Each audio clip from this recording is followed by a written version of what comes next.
Hey guys, today I will be showing you how to replace the broken screen on an iPhone 5C. You guys need to remember that there are 4 different models of iPhone 5. The first one being the iPhone 5th generation, which is the one that came out previous to this one. It has a blue or white backing and it has the same home button as this one. Then this one is being the iPhone 5C. The iPhone 5C all have different color backings, starting with green, blue, pink, and white. And then we have the iPhone 5S, which is commonly known for the fingerprint recognition on the home button. Now we have a newly released iPhone 5 SE. Like I said, it's newly released, so you'll be able to tell the difference for that one. So we are working on the iPhone 5C. Now the first thing that you got to take care of is your workstation. You want to make sure that it's organized and clean. You want to stay away from any rugs, any tablecloths, anything that could cause static electricity, as we are trying to avoid any damages done to your device. Next is your tools. Now the tools that you see here are included inside of your kit. We are only showing the ones that will be used for this repair. Starting here, we have a pentaloop screwdriver. This screwdriver is used to remove both of the screws located by the charging port and mainly only used for that. Next, we have a Phillips head screwdriver. This screwdriver is used for all the removal process of all the screws inside of the device. Next, we have a plastic spudger. This spudger will be used to disconnect the cables inside the device safely. Here we have a pair of tweezers, which are used to pick up any small components like screws that might fall inside of the device. Or for an instance, we have one screw that is non-magnetic, which will also be picking up with these pretty much. Next, we have some suction cup pliers. These pliers are used to separate the screen from the device itself after we remove both of the screws on the bottom by the charging port. These pliers are extremely handy and very easy to use. Next, we have this decal here, which will be placed on the front of your display, like so, to avoid any kind of injury like cutting ourselves since we are working with broken glass, and to help the suction that will be created with the suction cups over here. Finally, on this side, we have this box. Now, this box is the box where our entire kit came in. We will be using it to place all of our screws, small parts inside of it. Basically, you guys are going to be creating a map. If you have a pen or a marker handy, you guys could write notes around your screws to ensure that you place all the screws in the corresponding location. Now, the first step in the repair process is shutting off your device. Now, to shut off your device, you're going to press the power button for 5 seconds approximately until you actually have the shut off function, like right there. If your display is badly broken, that you cannot see image, or you cannot use your touch, we're going to go ahead and reset the device. In order to do so, you're going to press your power button and your home button for 5 to 10 seconds until any lighting or image that you see disappear. Once you actually see it disappear, you have shut off your device. Do not press the power button after this, just to avoid the phone restarting. Now that we have shut off the device, we're going to go ahead and install our decal here. Remove the paper backing, and we're going to align this at the beginning of our display, right above the home button, like so. And then we're going to use our plastic spudger to guide above the decal to have a bubble-free install. After we have done so, we're going to go ahead and remove both of the screws by the charging port using our pentaloop screwdriver.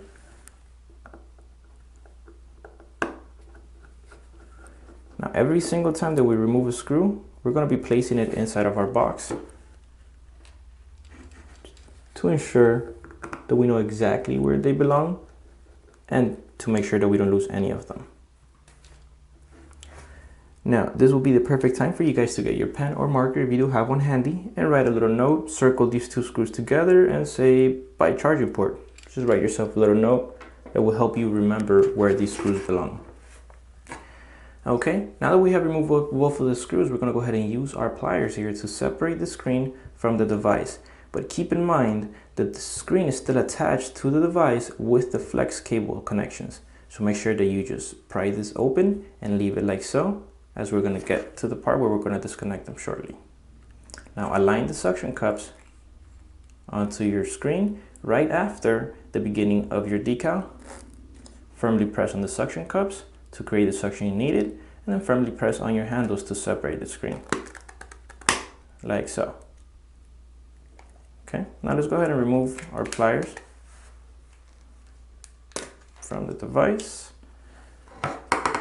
Now we are able to lift up our screen to a 90-degree angle, and we are able to see the EMI shield, which will be removed right now. The cable connections are beneath this shield here. Now to remove this, we have 4 screws. Now the 2 on the bottom are actually the same size, but the ones on top differ from the rest. Now the one on the top right is non-magnetic. Reason for this is not to interfere with the compass on the device, and also this one is the longest screw out of all 4 of them. Second longest is the one on the top left. So make sure that these 2 go exactly where you remove them from. The 2 on the bottom, like I said, they're actually the same size, but again, we're going to make sure that we reinstall them exactly where we removed them from. Now let's go ahead and remove the screws now. I will be placing them in front of the camera just so you guys can see the size differences.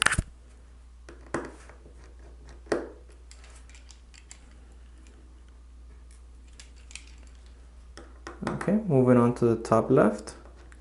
Here's where you actually start seeing the difference in size. And finally, we have the top right. Go ahead and use the tweezers to pick this one up.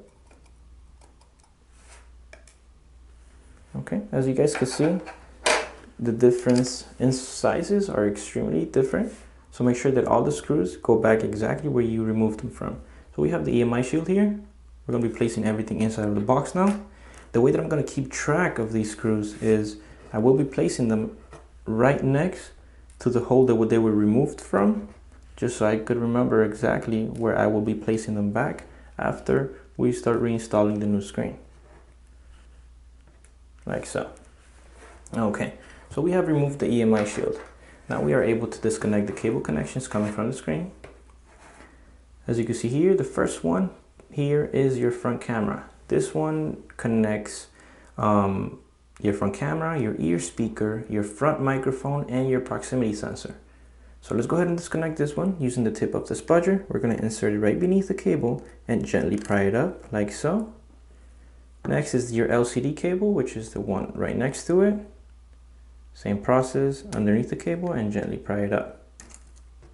And finally here we have the digitizer, which is your touch. Same process, gently insert it underneath. Easier if you come from the left side. And gently pry it up. Now we have disconnected all 3 cables and are able to remove our broken screen. Here we have our new screen. As you can see, it comes well packaged in this plastic protective packaging. This packaging protects the screen from any damages during shipping, and as you can see, it does have a cutout for the cables themselves. The reason for this is because the cables are extremely delicate. You do not want to bend these cables in any manner, as you run the risk of damaging them, breaking them pretty much. I do have an example of a cable that was bent, and as you can see, just by bending it, it fractured. Now this screen seems perfect, but because of this cable being bent and fractured, the screen no longer works. So let's keep in mind that you cannot bend the cables because you do not want to damage your new screen. Now comparing both of the screens, this being the one that we removed and the new one, as you can see, they already come with the home button pre-installed, and on the back of them they come with everything else. Starting up here, we have the front camera, ear speaker, the shield for those. Then we have the thermal backing shield for the back of your screen, the backing shield for your home button, the plastic button which you saw from the front of the display, and the cable flex for the home button itself. Let's go ahead and place our broken screen aside and begin installing the new screen. Now, to install the new screen, you're going to align the cable connections onto the device, onto the connectors pretty much. We're going to start with the digitizer, which is the first one that you will connect. Place it above the socket Move it side to side, up and down until you feel it drop in place, and then gently press down, followed by the LCD. Once you connect the first cable, the second one should be extremely easy to align. But again, move side to side until you feel it drop in position, and then gently press down. Finally, here we have the front-facing camera. This one is not as rigid as the other two, so it tends to be a little bit more difficult to connect. So let's go ahead and do the same thing. Place it on top, align it, feel it drop, and then gently press down until you feel or hear that click. I'm gonna go ahead and rotate my device. Now we're gonna go ahead and install the EMI shield. I'm gonna go ahead and pick it up, place it on top of the cables. I have both of the screw holes aligned on the bottom, so I'm gonna go ahead and pick up one of those screws. I'm gonna go ahead and pinch the screw in between my fingers and align it onto the tip of the screwdriver. When you are reinstalling the screws, guys, keep in mind that you do not want to over tighten these. So when you feel the screwdriver stops turning, that's as far as you're gonna go. Now here we have the second screw, same thing. Go ahead and pinch it in between your fingers, align it on the tip, and install it. Now the one on the top left, same thing. Remember that the one on the top left is longer than the ones on the bottom, so make sure that that one goes back exactly where you removed it from. Now here we have the last screw, which is the longest one. It is non-magnetic, so I'm gonna go ahead and use the tweezers to pick it up, place it where it belongs, and then using my screwdriver, I'm gonna go ahead and tighten it. Again, keeping in mind that I do not want to strip these, so once the screwdriver stops turning, that's as far as you go. Now let's go ahead and seal our device. You're gonna go ahead and insert the screen in an angle, making sure that it's nice and flush on the top. Press down on it so it doesn't move out of place. Give it some tension from the bottom towards the top, and then guide the sides onto your device. Once your whole display is nice and flush, we're going to go ahead and install both of the pencil loop screws on the bottom of your device, placing both of them in at the same time, and tightening both of them. Again, don't over tighten these, don't strip them. If you were to strip these, it'll be extremely difficult to gain access to this device, so keep that in mind. Now that we have installed both of the screws, let's go ahead and boot the device. Make sure that everything works properly. At home, you guys are going to be testing your front-facing camera, your ear speaker, your front microphone, and the proximity sensor. So in order to do that, you guys can make a phone call. Make sure you hear the person on the other side. If your display shuts off when you're in a phone call, that means that your proximity sensor is working. And then the front microphone, you could test it with a voice memo or in FaceTime. Then the home button is the next thing that you will test. Just press on it, make sure that it clicks nice, and then the function itself works. Let's go ahead and shut off the device. Press it, make sure that my screen turns back on. Now let's go ahead and test our touch. You're going to go ahead and press any of the icons until it's the function that allows you to move the applications. You start moving and jiggling around. Pick one up, move it all over your screen to make sure that it follows your finger every step of the way. Hit the home button to exit that function, and if everything is working fine, you will be done. If you guys do have any white lines, any white squares on your display, this means that you might have a faulty connection. So make sure that you double check the connections, open your device, remove the EMI shield, make sure that all the connections are done properly, and then retest your screen. If everything was done well, you have successfully repaired an iPhone 5C. But before we go, guys, let's help protect our planet. Let's recycle this screen. Let's place it in the protective plastic that it came in, the new one, inside of the box that the new one came in as well. And finally, we will be placing the box in the kit and shipping it back using the envelope provided. Just drop it off in the nearest post office or nearest mailbox. So that's it for the video, guys. Thank you.